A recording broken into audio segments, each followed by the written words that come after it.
Vamos falar sobre a tua luta para regulamentar a psicoterapia no Brasil, né? Quando que começou isso e em que ponto você começou a se envolver nessa luta? Ok. O que acontece? Então, só contextualizando um pouco para as pessoas, nós, hoje no Brasil, temos o serviço de psicoterapia como não regulamentado. Ele não está... não há uma lei, né, que fale quem pode ou não exercer psicoterapia, basicamente. E o que isso faz? Faz com que qualquer pessoa hoje possa se intitular psicoterapeuta e realize atendimentos psicológicos. Então, vamos supor que o Petri tenha... você tem algum problema de, por exemplo, sei lá, você terminou um relacionamento e gostaria, né, de algum atendimento psicológico porque isso trouxe para você uma vida mais triste, você virou uma pessoa mais ansiosa, etc. Você vai procurar hoje um psicólogo. O Zé Mané da esquina pode criar um perfil, falar, eu faço atendimento de psicoterapia, e essa pessoa pode atender mesmo sem saber de nada sobre saúde mental. Qual que é o problema disso? O problema é que saúde mental exige tanto conhecimento técnico quanto para você fazer outros atendimentos em saúde. Se eu não tenho conhecimento adequado, eu posso prejudicar pessoas. Porque a ideia é que o psicólogo, em um atendimento, ele tem um poder de influenciar o seu comportamento. E esse poder de influência, caso não seja adequadamente realizado, pode gerar uma coisa que a gente chama iatrogenia, que é quando uma intervenção faz mal ao invés de fazer bem. Só um exemplo, assim, para as pessoas terem em mente.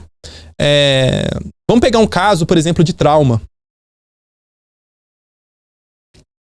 Imagina só que, espero que não aconteça, né? Uma pessoa de sua família vem acidentar, morre, e aquilo vira um fenômeno impactante pra você, né? O que geralmente as pessoas, seus amigos, vão querer fazer? Vão querer te acudir, né? Bons amigos vão tender a fazer isso, e podem virar e começar a perguntar como é que você tá e tudo mais. Hoje nós temos boas evidências pra dizer que isso é inadequado, num primeiro momento, né? Você fazer com que aquela pessoa fale sobre aquele trauma que ela acabou de passar no momento próximo em que aquele trauma ocorreu, aumenta as chances daquele trauma gerar um problema maior no futuro. Então, o adequado naquela situação, pelas evidências que a gente tem, é esperar um certo tempo para poder falar sobre aquilo, de fato. Se a pessoa não tem conhecimento de porra nenhuma, ela vai fazer as coisas pela cabeça dela, e fazer as coisas pela cabeça vai gerar maus resultados, né? Então, a gente precisa que pessoas com formação adequada possam atuar em psicoterapia. Hoje no Brasil isso não é. Então, isso criou um mercado muito grande, Petri. Um mercado muito grande. Tem um camarada chamado Ítalo Marcilli. Ítalo, se quiser conversar algum dia, não sei se vai assistir nesse podcast, sim, cara, eu tô muito disponível, na verdade, pra conversar sobre isso, porque, pra mim, seu trabalho tem prejudicado pessoas. Basicamente, ele é um cara que tem uma grande formação de psicoterapeutas, que se formam pela internet, fazendo uma formação dele que não exige com que a pessoa tenha algum diploma universitário, e prepara aquela pessoa para atuar como psicoterapeuta. Isso, cara, não tem acontecido apenas com o Ítalo, mas com vários outros, porque é uma grande oportunidade de mercado, dado que saúde mental tá virando uma pauta cada vez mais importante no mundo, e aqui no Brasil os índices têm piorado cada vez mais pessoas estão procurando serviços e mais pessoas, por meio disso, até com boa vontade, tá? Às vezes não é por ganância, por vontade, queiram fazer algo para poder se adentrar nesse mercado. Só que você tem que ter, cara, formação adequada. Infelizmente, sem uma graduação, que aí você vai ter, primeiro lugar, né? A base adequada para se falar sobre comportamento humano. Então você vai ter disciplinas das mais variadas nesse sentido, como também você vai ter estágio supervisionado na área para se atuar como psicoterapeuta. Vai aprender sobre as abordagens, vai aprender sobre o código de ética do profissional e vai ser regido a partir de uma formação, esse é um ponto importante, pelo Conselho Federal de Medicina, que é o órgão profissional que vai fiscalizar o atendimento psicológico e fazer com que, caso haja algum tipo de infração ética, aquele profissional seja passível de punição. Então, por exemplo, eu não posso misturar religião com psicoterapeuta, com psicoterapia. Eu não posso te oferecer um atendimento de psicoterapia e a partir daí tentar te converter ou te tentar desconverter em relação a alguma religião.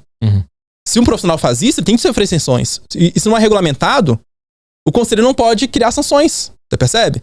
Então, tudo isso é muito importante para uma regulamentação. O que você vê? Porque eu acho que o principal nome desse fenômeno é o Ítalo, né? O que você vê de ensinamentos dele ou da forma como ele aborda que tá errado ou desacordo? Tá. Vamos lá, Petri. Em primeiro lugar, quando a gente fala de... Não só da formação do Ítalo Marcílio, tá? Isso vai, cara, para formações como um todo. Não há o chamado estágio supervisionado.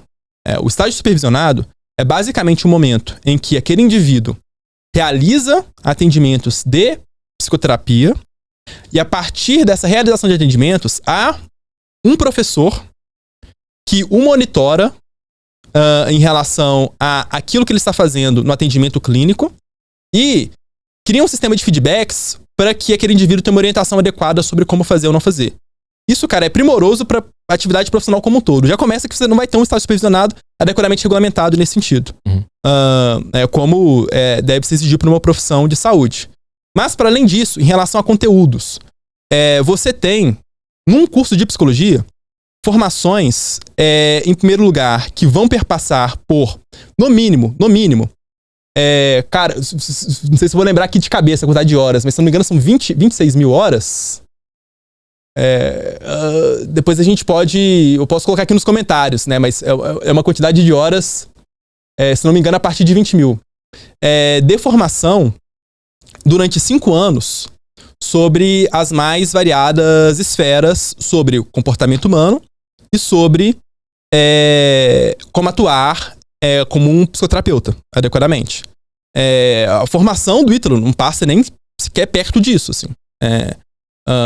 Na verdade, é uma formação que, além de não ter um tempo adequado, não há professores que são adequadamente certificados e que vão estar pautados por meio de uma base comum curricular, que não é feito à toa, por meio do Ministério da Educação, que foi preparado por especialistas dentro da área, que a partir dali você deriva os conhecimentos adequados para aquele tipo de estrutura. Ou seja, não está validado no nosso sistema que a gente tem, mais adequado de formação para permitir com que a gente tenha uma base comum para fazer com que aquelas pessoas que estejam sendo formadas, de fato, a gente garanta que tenham ali, dentro do seu teor formativo, os pontos adequados necessários para a formação. Então, veja que isso foge toda dessa estrutura, tá? E, cara, não é tão difícil a gente pensar isso, caso eu esteja falando, por exemplo, que a gente tem uma formação de um cursinho para médicos que eu criei ali no meu Instagram. E mesmo sendo médico, tá? Mesmo sendo médico, eu vou lá e começo a ensinar a medicina e as pessoas, por meio do meu curso online, vão aprender a ser médico. A gente fala, isso é bizarro. Cara, a psicologia é a mesma coisa, cara. É literalmente o mesmo problema. Você não tem qualquer garantia, Petri, sem ter, de fato, uma regulamentação, que aquilo que está sendo ensinado, de fato, está respaldado pela base comum que nós criamos para se gerar profissionais capacitados no mercado. Entendeu? Mas você não acha também que a psicologia ou as faculdades de psicologia podem ter uma certa responsabilidade por ter deixado esse campo aberto a ponto de surgirem tantas pessoas assim? Cara, eu não diria as faculdades, mas eu diria o Conselho Federal de Psicologia. Tá. Por que o conselho? Porque a regulamentação da psicoterapia, ela não acontece porque, existe um lobby gigante do Ítalo lá em Brasília. Não, cara, não é isso. Na verdade, agora que a associação pegou de fato essa pauta, eu tenho ido a Brasília pra poder lutar sobre isso. Cara, os caras entendem, cara. É meio óbvio. Acho que as pessoas que assistem, cara, geralmente, quem tem algum tipo de crítica em relação à regulamentação, às vezes está baseado na ideia do tipo, é ruim fechar mercado, porque isso impede profissionais entrarem. E eu concordo com isso. Eu sou contra, na verdade, corporativismo. Só que algumas questões devem ser, de fato, fechadas para proteger a população. Então, a gente, de fato, não deve permitir que qualquer pessoa sem formação seja, por exemplo, educador físico. Porque as pessoas fazerem isso pela cabeça delas prejudica a saúde. Mesma coisa a psicologia. Então, há uma receptividade boa em relação a essa pauta. Mas nós temos um Conselho Federal omisso, que não tem, de fato, trabalhado pela categoria, e a busca por uma regulamentação começou a acontecer de forma mais efetiva depois que nós formulamos um projeto e começamos a bater de gabinete em gabinete para tentar lutar pela regulamentação. E, cara, em pouco tempo a gente conseguiu autor e relator. Essa proposta, já no segundo semestre, vai ser pautada lá em Brasília. Então, eu colocaria a culpa não nas faculdades em si, mas sim no próprio conselho. Mas a minha pergunta é mais baseada assim, quando a rede social surge, essas pessoas, elas se conectam com o público. Os psicólogos não estavam conseguindo fazer isso.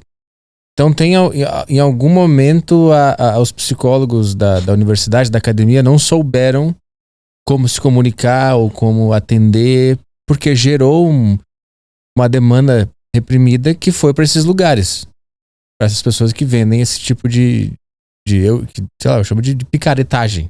Eles se conectaram e esses caras deram bem, eles atenderam muita gente. E se você vai ler depoimento, tem um monte de paciente dizendo: me ajudou um monte, estou super bem. Então, em algum ponto, será que a classe dos psicólogos não percebeu o que estava acontecendo, a movimentação das redes sociais, não souberam se comunicar com esse público? Ou até mesmo, eu desde que eu tenho 12 anos, eu vou em psicólogos, assim. E eu lembro que era sempre uma coisa muito ruim, assim. Não tinham perguntas, era um atendimento meio esquisito. E eu entendo, assim, um cara tá em casa hoje e preferir um coach. Ver um cara do Instagram com uma música, com um negócio, dando as respostas e se sentir mais à vontade com um coach desses, entendeu? O que eu tô querendo chegar. Nós temos aí duas questões separadas. Uma questão do marketing, outra questão da sensação pessoal das pessoas. Acho que esses dois pontos são muito importantes. De fato, quando você não é psicólogo, você tem menos preocupações de divulgação. Nós temos um regulamento mais estrito em relação ao que um psicólogo pode ou não pode fazer em relação à divulgação do seu atendimento. Por exemplo, ele não pode prometer pro paciente melhora. Um picareta pode prometer, fala, porra, faz aqui garanto, 2 semanas, sua depressão acabou. Aí esse cara, a pessoa do senso comum, mas...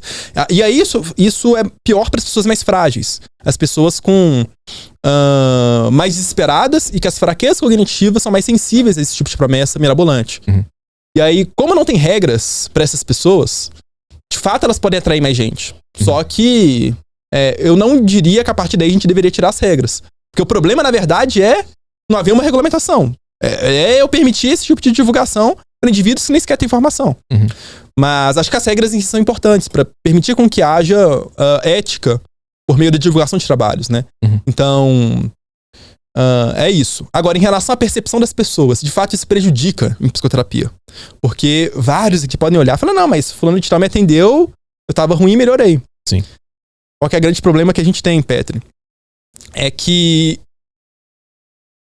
a percepção pessoal de melhora não é uma evidência boa para se falar acerca de qual é a causa dessa melhora. O que é que eu quero dizer com isso?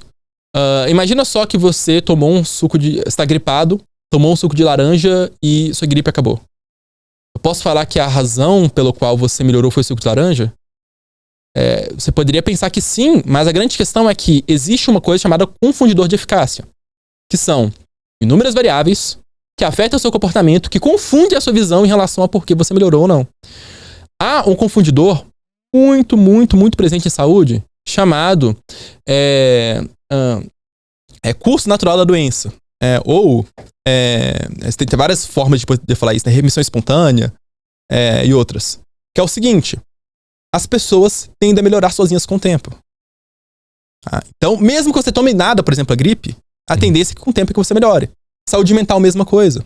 Felizmente, na verdade, né? Então, muitas vezes você pode passar por adversidades na sua vida, sem ir pro psicólogo, você melhora, né? Se ninguém melhorasse, os psicólogos estariam bilionários, porque seria a profissão mais requisitada do mundo.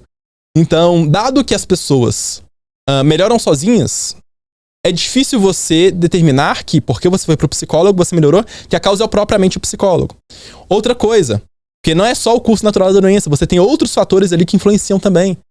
Fenômeno de regressão para a média. O que acontece, né? Nós temos picos na nossa saúde mental que nós podemos estar muito bem ou muito mal, mas existe uma média ali que eu não tô nem bem nem mal, que as pessoas geralmente estão.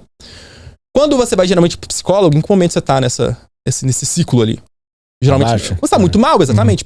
Por exemplo, termo de relacionamento é quando eu tô fudido, né? Terminei, não tô mais conseguindo fazer mais nada na minha vida, eu vou procurar um psicólogo.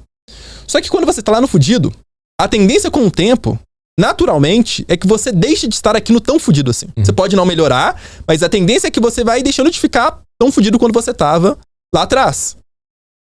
Você ir pro psicólogo aqui, no mais fudido, cria uma sensação de que as melhoras posteriores é por conta desse camarada. Mas também pode haver um fenômeno de confundidor de eficácia aí.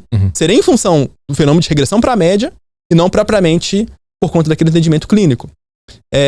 Não, teria vários para poder trazer aqui, mas o grande ponto é a percepção pessoal de melhora não é uma boa evidência para a gente saber se aquela terapia funciona ou não funciona.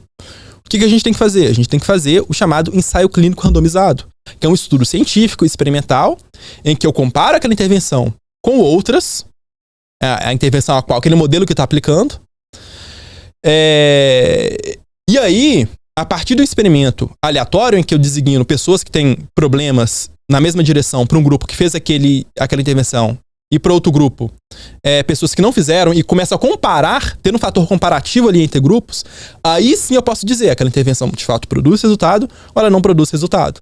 E quantos anos esse teste tem que acontecer?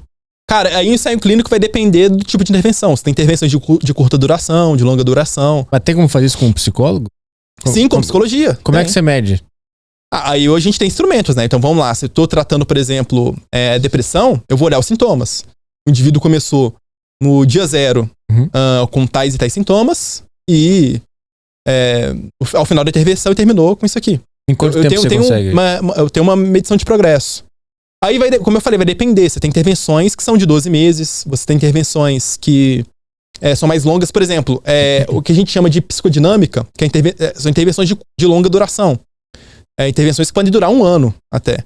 Geralmente, não é bom você pesquisar isso, porque 1 ano, você saber se é a terapia ou é você próprio em relação à sua saúde mental, tendo, por exemplo, um fenômeno de remissão espontânea, é difícil. Mas uma base de 12 semanas é mais razoável.